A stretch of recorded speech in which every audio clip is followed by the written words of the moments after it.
To change navigation bar button layout in Samsung Galaxy S9 or S9 Plus, open Settings.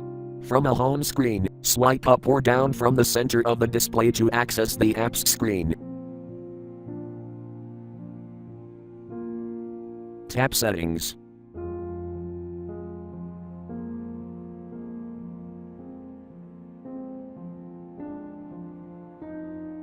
Tap Display.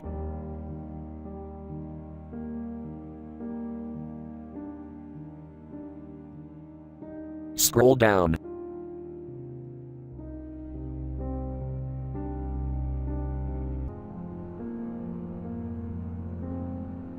Tap Navigation bar.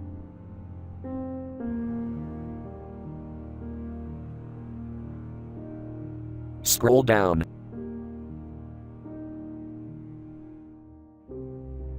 Tap Button Layout.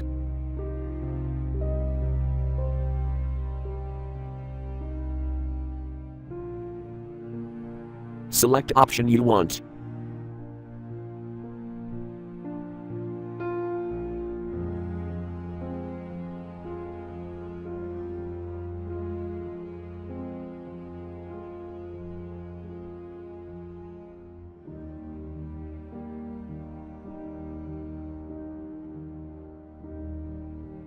Thank you for watching. Have a nice day.